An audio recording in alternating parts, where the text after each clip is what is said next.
Before I tell you this, I need you to understand what my job actually is. I investigate plane crashes for a living. Not the dramatic part you see in documentaries, not the wreckage photographs, not the press conferences. The actual work is quieter and stranger than that. I spend most of my career listening. Specifically, I listen to cockpit voice recorders, the black boxes, the last conversations and sounds captured before something goes catastrophically wrong at 30,000 feet. I have listened to over 400 of these recordings in my 19-year career. I have heard pilots stay calm through situations that should have broken anyone. I have heard the specific silence that follows when a crew realizes, together, that the outcome is no longer in their control. I have heard things that I do not discuss with my family, that I have only ever discussed in clinical, professional terms with colleagues who do the same work and understand the particular weight of it. In 19 years, I have heard one recording that I cannot explain. Not because the cause of the crash was unclear. The cause was determined, documented, closed. The recording is filed in our archive exactly like every other recording, treated with the same procedural neutrality. But there are 11 seconds on that recording that should not exist, and nobody in my agency has ever been able to tell me where they came from. I'm going to play those 11 seconds for you tonight. Not literally, I can't share the actual audio, that's against every protocol I operate under. But I'm going to describe them to you exactly as I heard them, in the order I heard them, and I'm going to tell you what happened when I tried to find out what they meant. Turn the volume up. This one needs to be heard as much as told. My name is Eric Vance. I'm 51 years old.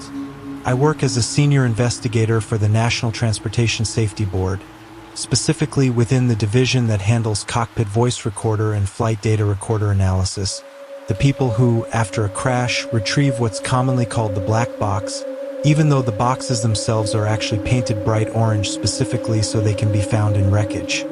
The recorder I want to tell you about came from a regional commuter flight that went down in mountainous terrain in eastern Tennessee 6 years ago. 19 passengers, 3 crew, no survivors. I'm not going to use the actual flight number or airline, out of respect for the families who lost people on that aircraft, some of whom I've corresponded with in the years since and who did not consent to having the details of their loss made into entertainment. I'll refer to it only as Flight 19, which is not its real designation. The crash itself, once fully investigated, had a clear and well-documented cause. A combination of severe weather, a navigational error compounded by equipment that was functioning within normal parameters but being misread under the stress of deteriorating visibility, and the specific mountainous terrain of the region that left almost no margin for the kind of error that occurred. The NTSB's final report on Flight 19 is public record. It is thorough, it is accurate, and it does not mention what I'm about to tell you, because what I'm about to tell you could not be substantiated as a contributing factor and therefore had no place in an official accident report. But it happened. I heard it. And 6 years later, I still don't have an explanation. I want to walk you through how cockpit voice recorder analysis actually works, because understanding the process is essential to understanding why what I heard was impossible to dismiss as a technical artifact or a misinterpretation. The recorder captures the final 2 hours of audio in the cockpit, pilot, and co-pilot conversation, radio communications with air traffic control, and ambient cockpit sounds picked up by area microphones positioned to capture everything happening in that confined space. When a recorder is recovered, it goes through an extensive technical recovery process. The physical media is extracted, often from a unit that has survived significant impact and sometimes fire damage, and the audio is reconstructed using specialized equipment that very few facilities in the world possess. Once the audio is recovered, it goes through transcription. This is not a simple process of typing out what's said. It involves multiple trained listeners, working both individually and collaboratively, cross-referencing what they hear against known voice patterns of the specific crew members, against radio communication logs from air traffic control, against the timeline established by the flight data recorder running in parallel. Every word, every sound, every moment of silence is documented and time-stamped with extreme precision. I was the lead investigator on the Flight 19 recorder. I had two colleagues working alongside me on the initial transcription. I'll call them Hold and Reyes, not their real names, because they have both subsequently left the agency for unrelated reasons, and I have not asked their permission to be named in connection with this story. The recording itself, for the first hour and 53 minutes, was unremarkable. Routine pre-flight checks, ordinary conversation between the captain and first officer, standard radio communication with air traffic control as the flight proceeded on its scheduled route. I want to emphasize that nothing in this period suggested anything unusual was developing. This was a normal flight, conducted by an experienced crew, until the final minutes. At the 1 hour 53-minute mark, the first officer noted the weather deteriorating ahead of their position, increasing turbulence, reduced visibility, the kind of conditions that, while not unprecedented, required heightened attention and careful navigation through mountainous terrain. What followed, over the next several minutes, was the sequence of events that the official investigation documented as the cause of the crash: the navigational error, the misread instrumentation, the crew's growing confusion as their understanding of the aircraft's position diverged from its actual position relative to the terrain below. And then, in the final 90 seconds of the recording before the sounds of impact, there are the 11 seconds I need to tell you about. I want to describe this as precisely and clinically as I can, because precision is the only thing that will make this credible, and because the alternative, describing it dramatically with embellishment, would actually undersell how genuinely strange it was to experience. In the final 90 seconds of the recording, the crew's voices show clear, escalating concern. This is standard in crash recordings of this type.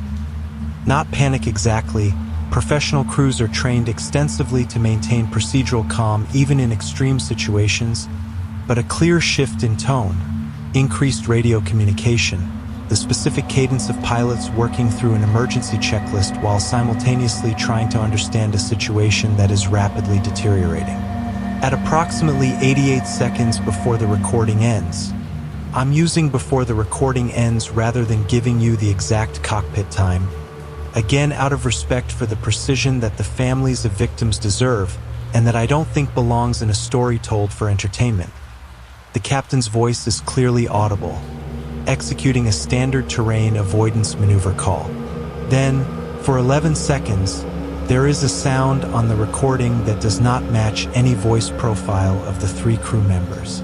Does not match air traffic control radio transmission, which would have a distinct audio signature given it comes through a different channel than the area microphone. Does not match any documented aircraft system alert tone, of which there are a finite, fully cataloged set that every recorder analyst learns to identify immediately.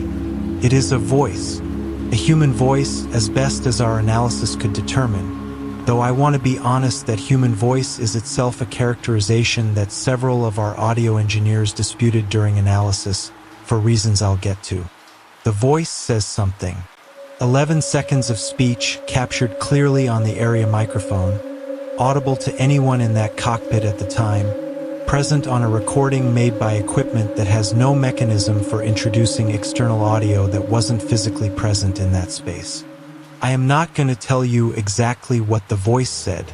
I want to be honest about why, because I think the why matters more than the content itself. When my team and 3 additional independent audio analysts the agency brought in for verification all transcribed those 11 seconds separately. Working without consulting each other, we got 4 different transcriptions. Not wildly different. There was significant overlap in certain words and phrases, but different enough that no 2 of us heard exactly the same 11 seconds of speech. This has never happened to me in 19 years on any other recording. Human speech, captured clearly on professional-grade equipment, should produce consistent transcription across trained analysts working independently. The fact that it didn't suggest something about the nature of that audio that I have never been able to resolve. What I can tell you is the parts that all 4 transcriptions agreed on. All 4 of us heard, distinctly, a phrase that translated to a warning. Different specific wording, but the same essential content, words to the effect of "you are not where you think you are." All 4 of us heard the voice say a name.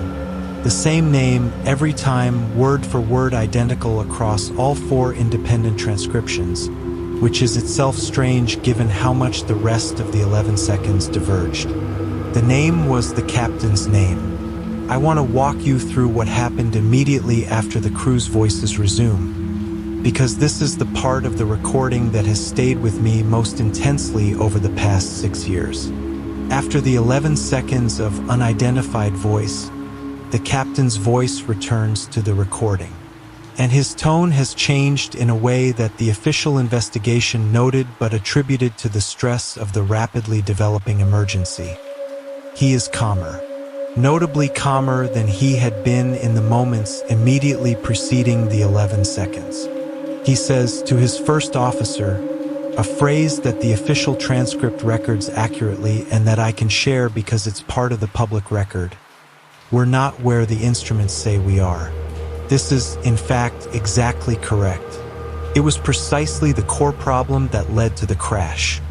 A navigational discrepancy between the aircraft's actual position and what its instruments were indicating, caused by the equipment malfunction the investigation later identified. The official report treats the captain's recognition of this discrepancy as a moment of correct but unfortunately too late situational awareness. He identified the problem accurately, but with insufficient time remaining to correct course before impact with terrain. What the official report does not address, because it falls outside the scope of what an accident investigation is designed to determine, is how the captain arrived at that exact, precisely correct realization 11 seconds after a voice that does not match any documented source said, in some form across all 4 independent transcriptions, "You are not where you think you are." I want to tell you what happened in the months following the initial transcription, because the institutional response to this anomaly is, in its own way, as strange as the 11 seconds themselves. I reported the discrepancy through standard channels. This is not unusual. Recorder analysis frequently encounters audio that requires additional technical review. Unidentified sounds that need to be matched against aircraft systems documentation. Ambient noise that needs to be ruled out as a factor. My report initially was treated as a standard request for additional technical analysis. The agency brought in specialists from 3 different audio forensics backgrounds, aviation-specific acoustic engineers, a team that typically handles criminal forensic audio for federal law enforcement, and eventually, after the first 2 groups could not produce a definitive explanation, a team that specializes in distinguishing artificially generated or synthesized speech from genuine human vocalization. I want to tell you what each group concluded, because the divergence in their findings is itself part of what makes this impossible to resolve. The aviation acoustic engineers concluded that the 11 seconds of audio did not match the acoustic signature of any aircraft system, any known radio interference pattern, or any documented phenomenon associated with that aircraft type. Their report, which I have read many times, used the phrase source could not be determined within the parameters of standard aviation acoustic analysis. The criminal forensic audio team, the group typically used to analyze recordings for evidence of tampering, voice matching in criminal investigations, that kind of work, concluded that the audio showed no signs of post-recording manipulation, splicing, or insertion.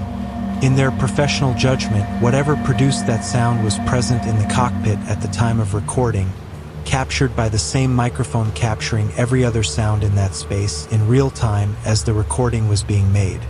The synthesized speech detection team, the group that specializes in identifying whether audio is artificially generated, which has become increasingly important and sophisticated work given the rise of voice synthesis technology, produced the finding that I have spent 6 years trying to make sense of. They concluded that the voice was not synthesized, but they also concluded, with notable hesitancy in their written report, that the voice did not show the full range of acoustic characteristics typically present in unaided human speech.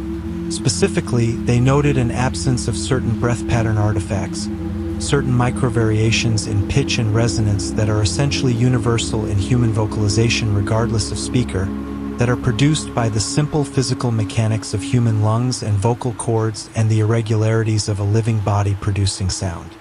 In other words, not synthesized, but also, by their technical analysis, not quite matching what a living human voice typically produces. I asked the lead analyst on that team directly what she thought it was, if it was neither synthesized nor fully consistent with unaided human speech. She said she didn't have a third category to put it in.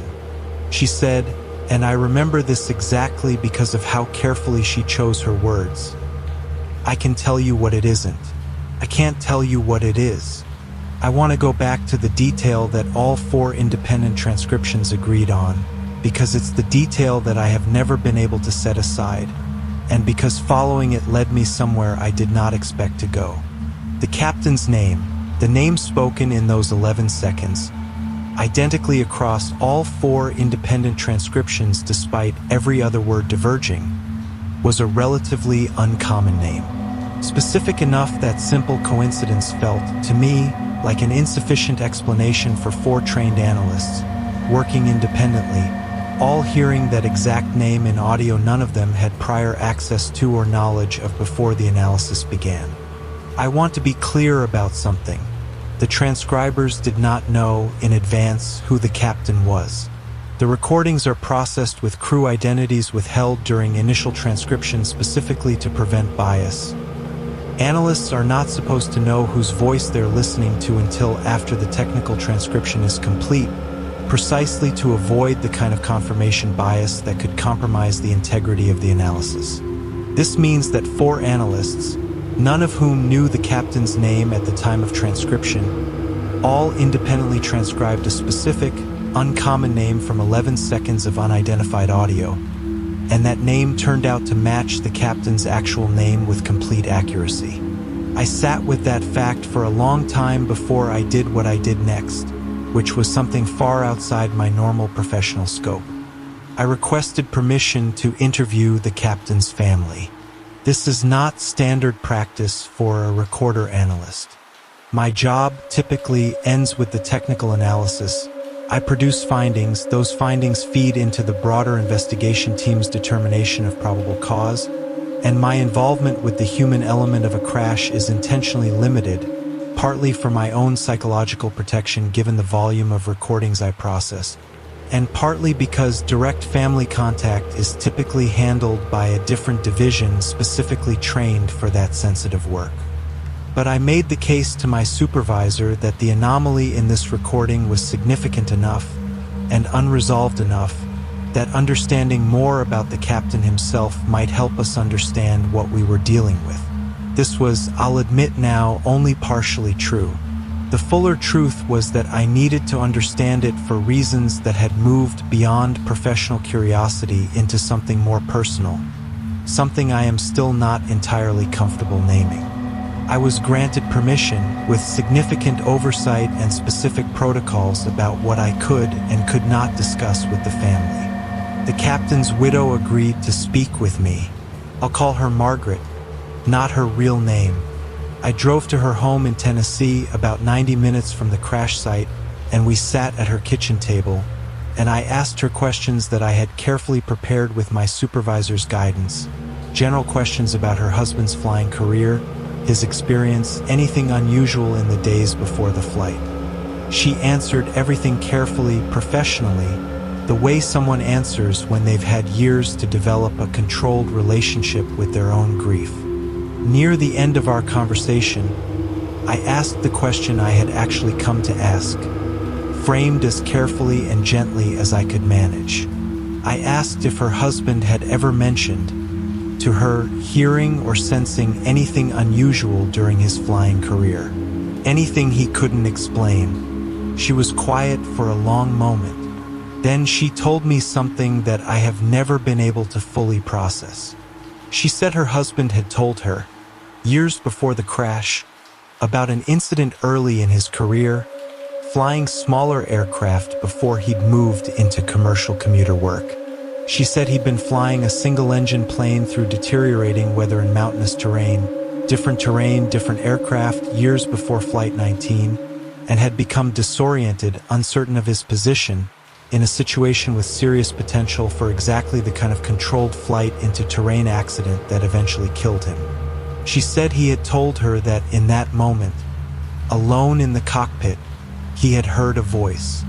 She said he described it as calm, certain, and that it had told him, in words she remembered him repeating to her many times over the years, that he was not where he thought he was. She said the voice had given him a specific heading correction. She said he had followed it, against what his instruments were telling him, purely on the basis of trusting what he'd heard.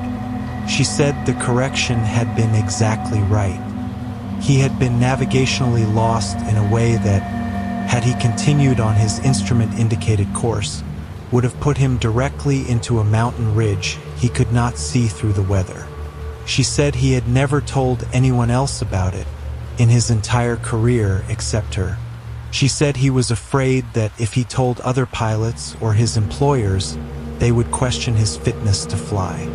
She said he had told her that he believed, privately, that the voice would come back if he ever needed it again. She said he had told her this was the reason he was never afraid of flying into bad weather the way some pilots were. He told her he felt, in some way he couldn't fully explain even to himself, that he was being watched over. I sat at that kitchen table and listened to Margaret describe her husband's belief, held privately for the better part of 2 decades, that some kind of guardian presence had once saved his life and would do so again if needed. And I thought about 11 seconds of unidentifiable audio, captured by professional-grade recording equipment, transcribed independently by 4 analysts who all heard, with complete consistency, a specific and uncommon name, the captain's own name, embedded in speech that no audio forensics team in the country could definitively categorize as either synthesized or fully human. I thought about the captain's documented behavior change immediately following those 11 seconds. His sudden, otherwise unexplained calm, his precisely correct identification of the exact problem that was killing his aircraft and everyone aboard it. I did not know in that moment, and I still do not know now, whether what happened to Captain, I'm going to stop myself from using even a placeholder more specific than necessary, whether what happened to him on Flight 19 was the same presence Margaret described from decades earlier, returning at the moment he needed it most. If it was the same presence, it did not save him this time. Flight 19 still crashed. 19 passengers and 3 crew members still died. But I have thought many times in the 6 years since about the difference between what happened to him in that earlier single-engine incident and what happened on Flight 19. In the earlier incident, he had time. He heard the warning, he had a clear correction, and he had sufficient altitude and distance to execute it before any contact with terrain became unavoidable. On Flight 19, the warning came. The recording proves that as definitively as audio forensics can prove anything. But it came too late, 88 seconds before impact, in an aircraft moving at commuter cruise speed through mountainous terrain with deteriorating visibility, in a situation where even a precisely correct understanding of the problem, arrived at instantly and acted upon immediately, may not have provided sufficient time and distance to avoid what was already, by that point, essentially unavoidable. I have wondered whether that's the actual tragedy embedded in those 11 seconds. Not that nothing tried to help, but that whatever it was, it tried and arrived just slightly too late to make the difference it had made decades earlier in a smaller plane with more room to correct. I want to tell you what I did after speaking with Margaret, because it's the part of this story that I think most reveals how completely this case got under my skin in a way that 19 years of crash investigation had never managed before. I went back through our agency's complete archive, every recorder analysis on file, going back to when systematic transcription and archiving began in the early 1990s, looking for any other instance of unidentified audio with characteristics similar to what we'd found on Flight 19. This is not a small undertaking. The archive contains thousands of recordings. I did not do this during normal work hours, and I did not do it with official sanction beyond the initial anomaly investigation that had already concluded, inconclusively, months earlier. I did it on my own time, over the course of about 8 months, working through archive case files during evenings and weekends, searching specifically for any documented instance of unidentified voice audio in the final moments before a crash. I found 6 other cases. I want to be careful about how I characterize this, because I am not a statistician and I do not want to overstate the significance of 6 cases out of thousands of recordings spanning 3 decades. This could be, probably is, by any reasonable application of statistical thinking, simply the inevitable presence of unexplained audio anomalies that occur at some low background rate across any sufficiently large dataset of complex audio recordings, attributable to equipment malfunction, atmospheric interference, or simply audio artifacts that we don't yet have the technical sophistication to fully characterize.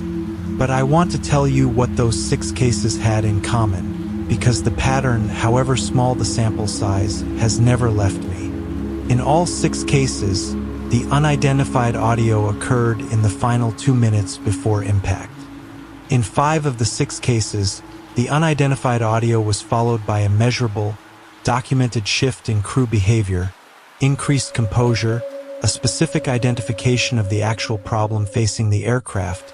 In several cases, the closest thing each crash's data allowed to a moment of correct understanding arriving, in every single instance, too late to prevent the crash but in time for the crew to attempt a final corrective action.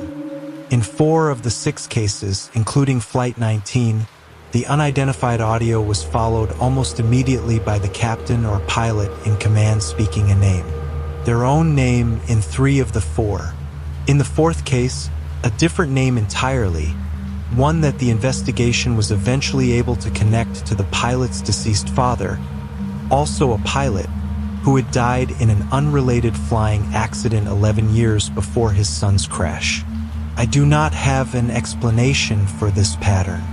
I want to be honest that I have asked multiple colleagues, off the record, in conversations that never became part of any official report, whether they had ever encountered anything similar in their own recorder analysis work. 2 of them told me in confidence that they had.